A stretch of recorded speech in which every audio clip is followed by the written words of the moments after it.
excited about today's guest, Jon Fahning. He's the Director of Real Estate Development at Tailwind. He and I have known each other for several years, and I'm so excited to have him join us and come on and talk a little bit about Tailwind. And, he had some pieces of advice for some of our viewers and things like that. And I really enjoy our conversation. So I'm so thankful you could join us, Jon. Well, thank you for the opportunity, and I've been looking forward to this, so it'll be fun. Good. So let's just kind of jump right in. So tell our viewers a little bit about your background and your kind of background and experience through the commercial real estate industry. Yeah, absolutely. So my current role, I serve as Director of Real Estate for the Tailwind Group. Tailwind is a developer, operator, owner of predominantly student housing. We have about 16,000 units, about 36 properties over just a little under 20 different states. And then we have about a little over 700,000 square feet of commercial real estate that we own and operate. Okay. A little background, I started my career actually in landscape architecture. Got a degree from Iowa State, which is kind of fun because Tailwind is a strong University of Iowa supporter. So every time I go on some of our trips, particularly at Iowa City, I get the hives. So, yeah. So I actually started my career in the design side in Arizona, was hired out of college, worked for a large design firm, and started working on a lot of large master plan communities and land development. Okay. And so after about 4 years, I actually morphed into more of the project management side as it related to construction and golf courses and large communities. And that actually led me to connect with a developer that had been a client of mine since I started the design. And after about 8 years of working as a consultant to them, they said, "Jon, why don't you just come work for us?" And so at that point, I did. We were developing private golf communities throughout the Western U.S. So wow. We had about 10 projects, about 275,000 acres under development in different stages. And so I worked with them as an employee, left and consulted back to them. And then in 2008, obviously the world turned upside down. Yeah. I was fortunate. I was doing some work with some other groups and doing some international work in China and the Middle East. And so for the next couple of years, I stayed extremely busy while a lot of groups were slowing down and a lot of people and friends of mine were losing their jobs or, trying to find different types of work. And 2010 came along, my contracts were up, and my wife and I had 4 kids, and I convinced an Arizona woman to move back to the Midwest. And so how did you do that? I have no idea. I think it was the bribery of the lake life and the snowmobile life. So I was just gonna say the Minnesota summer. I bet that got her. Yes, between that and then the quality of education for the kids. So yeah, for sure. Because we had 4 kids we have 4 kids. So and at that time I kind of went back into the golf industry. And then in 2012, ran into a developer, general contractor that was looking to start up a development group. And so at that point, I went on board with them and basically developed a real estate development team. And we were doing about $25 to $30 million a year in development. And we grew that. The owner retired. And at that point, I kind of said, all right, what's the path here? And along came Bremer Bank that came knocking on my door and said, "Hey, Jon, would you be interested in coming and overseeing our real estate and facilities?" And so that was kind of a unique opportunity because it was in an industry that I wasn't familiar with, but knew the real estate side and really was able to kind of help lead their team on a consolidation and a optimization of their real estate portfolio.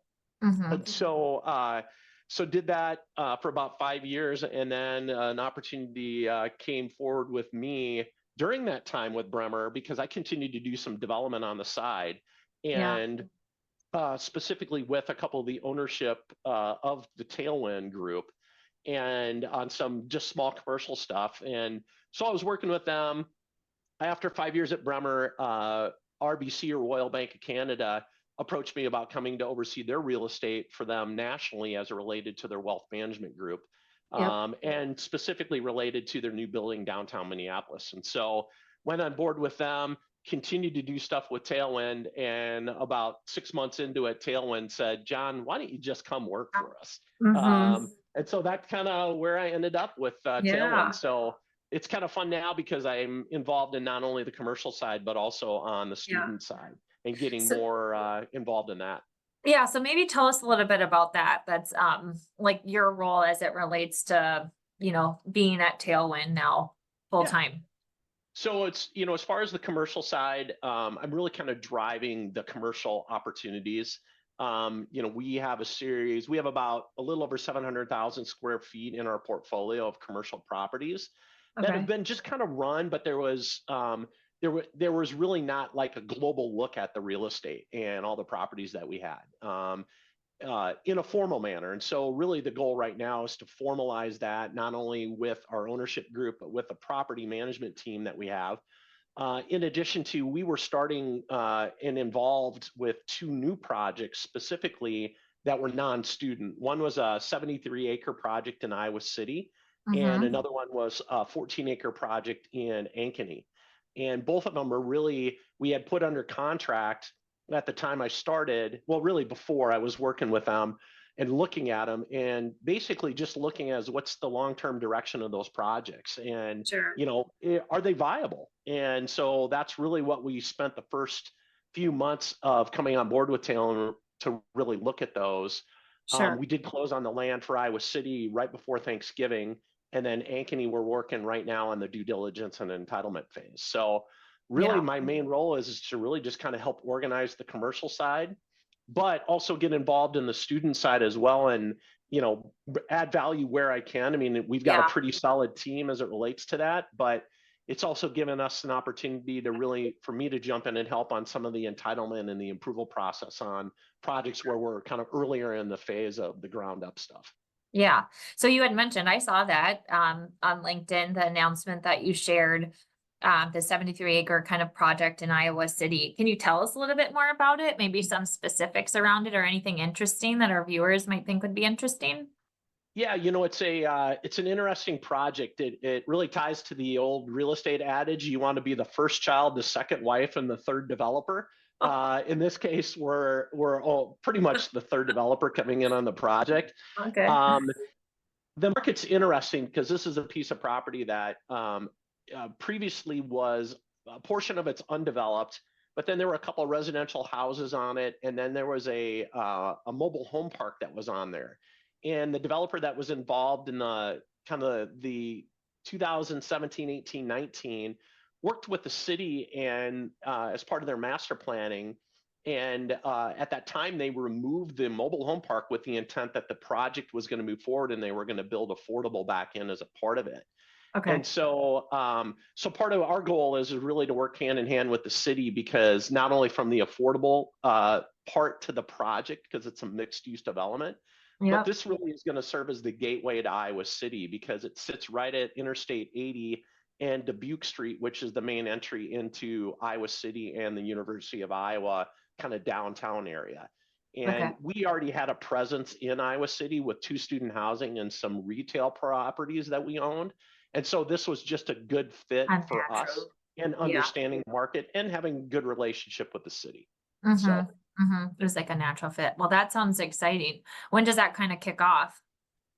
we close on that right before Thanksgiving. We're Yep. just starting the master planning work right now. It'll probably take us somewhere 12 to 16 months from an entitlement standpoint before Okay. we'll start moving any dirt on the property. Oh, sure. So, Okay. so we've got a lot of work to do in front of us, and a lot of that is just overall strategy, but a lot of it is just public process as it relates to identifying sensitive land, trying to identify what is the long-term look and feel of the property, Mm-hmm. because it's going to involve residential, it's going to involve commercial, it's going to involve retail.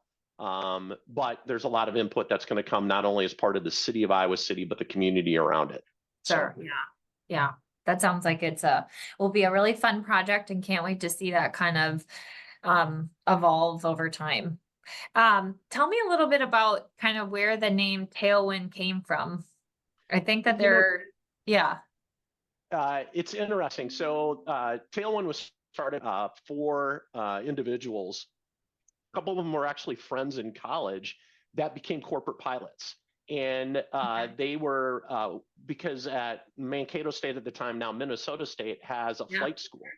And one of the partners, his uncle actually owned the flight school. So they became instructors there teaching, they became corporate pilots. And they later acquired the business from one of our partners' uncles. And now they run the flight school for Minnesota State. So they That's have so the planes, cool. the instructors. They continue to actually fly corporately, not only Really? for our teams, but for other people as well. So it's kind of a neat side to what we do as Tailwind. Hence the reason the name Tailwind from Yeah. just the flight reference. So. Yeah. Oh, that's fun. Do you think they would fly in a fellow alumni? I went to Minnesota State. Maybe there's a way we could work it out. Okay.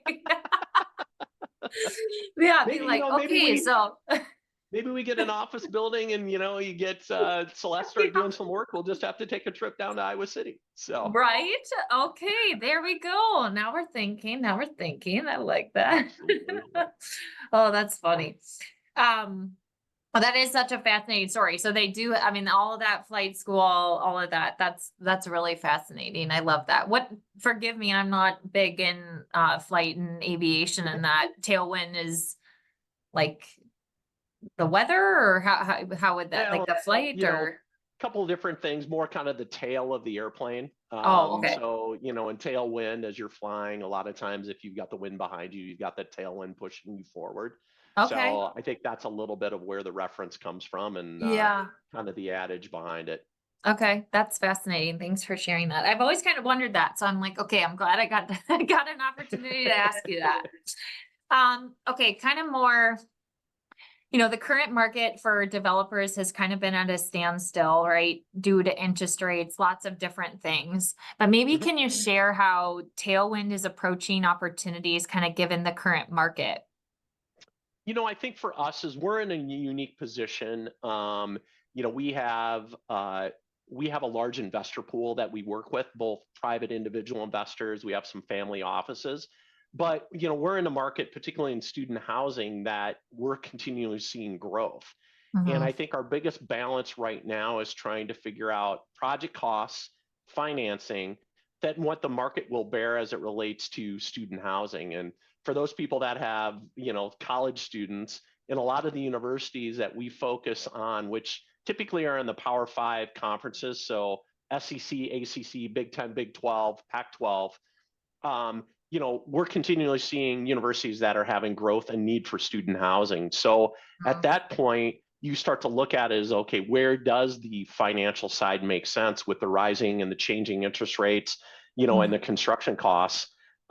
In relation to what is the pent up demand and what will the market bear as it relates to rent. So I think for us, as we sit, and the student sits in a unique situation right now, but it continues to be stressed. I mean, we're just seeing is okay, how are as we do, because we not only do ground up, but we also have an existing portfolio, or we look at acquisition from a value add standpoint where, hey, maybe it's in a market we want to be in, but there needs to be upgrades to amenities, whatever it may be. And, trying to find that balance of what those costs are, but what will the market bear as it relates to rent levels. So, so it's, it continues to be stress, and, we're not like any other developer. We're not immune to that stress.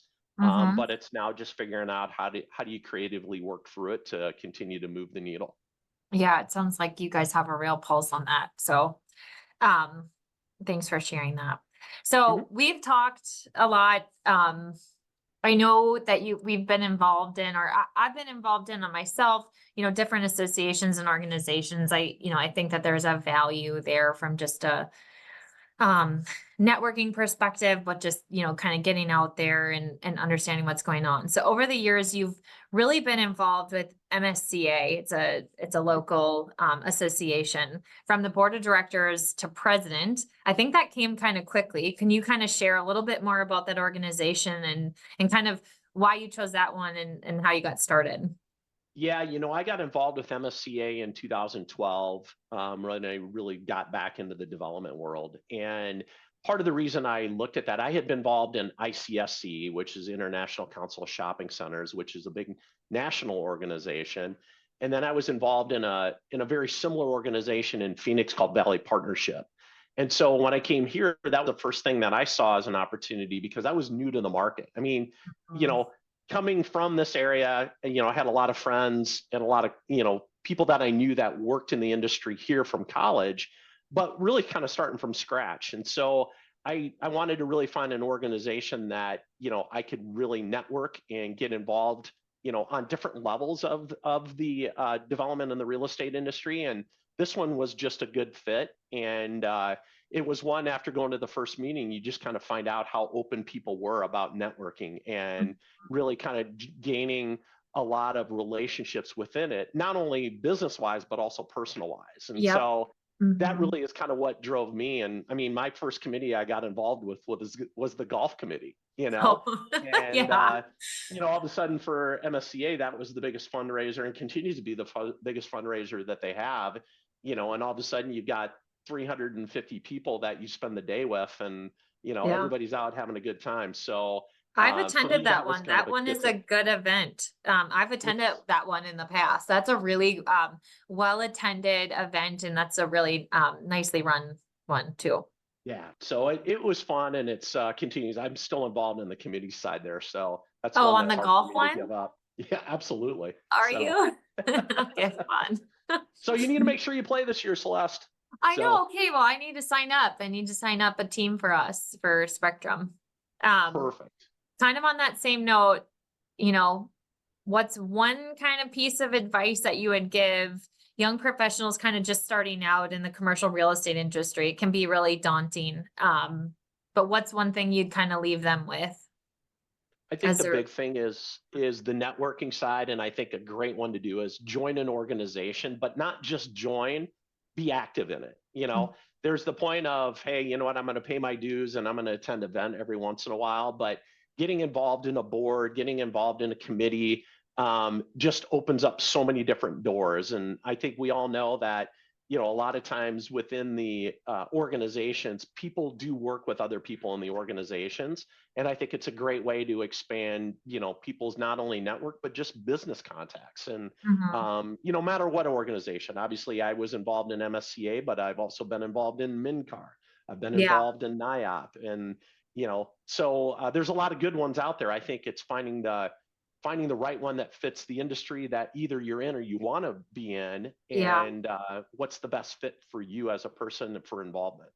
Yeah, but I think you hit it so specifically. I mean, I think it's good to join associations. It's that, but it's being really committed and kind of going all in. That's where you're going to get the professional development, and that's where you're really going to get the added benefit of all of that. Because I think oftentimes people are, just I'll just join. And, it's no, let's get involved, from all aspects in that. Yep. So my last question, it's a fun one. You and I both love sports, whether it be golf, football, anything. We talk a lot about that all the time. If you were to tell our viewers what's one kind of must do, or I like to call it bucket list sporting event to attend, which one would it be and why? Ooh, so I'm gonna have a couple, but they're gonna be in the different sports. If I look at football, the number one that people I think need to do sometime in their lifetime is the Army-Navy game. Football game. It's always the second Saturday of December. Yes, I'm jaded towards the Navy side because I have two boys that either have been or at the Naval Academy. And so it is an incredible event. The football is the football, it's if you don't watch the game, it's not super exciting, but it's the pomp and circumstance that goes around the entire day and the entire weekend. Just an incredible opportunity. And, just to see the love that people have not only for the game but for the country. So it is a really neat event, and I've had a couple friends that have gone that that you tell them and they're like, yeah, let's go, and they have just fallen in love with it. So that's awesome. Every year it's like, hey John, can you get us tickets this year? So So that's on the football side. The golf side, just because I was involved in the golf community for so long, and Sure. fortunate in a lot of big tournaments. I mean, yes, the Masters is always good. The U.S. Open is good, Yeah. but the funnest one ever is the Waste Management Phoenix Open. Okay. The joke there is it's a party and the golf tournament broke out. So because it is a week-long event in the Phoenix area. You'll see a lot of businesses that are very committed to that event, to the point that they either close their office or it's a skeleton crew because so many Oh. people attend it. So super fun event if you've never gone out. Sometimes it actually is around the same time that the Super Bowl is. And Phoenix has been consistently hosting the Super Bowl over a period of years. So, the ideal year would be is to go to the Yes. Super Bowl and go to the Waste Management Open at the same time during the same trip. So, Oh my gosh. Okay. So now I have like 2 more bucket lists because I had the Masters. Like I have to go to that once in my life. But now I have to add the Navy Army game and then the waste management. Like I have to add those 2, I think. absolutely. Next year, Army Navy game next year is in DC. So that'll be a super one, just Oh because my obviously gosh. such Yeah. a government presence in Sure. DC. And then I think the year after that, it's either in Philly and Baltimore or vice versa, Sure. because they bounced around. This last year was actually in Foxborough. So Oh, um, really? Okay. So it yep, goes kind of all over. It's not it does. necessarily in one particular area.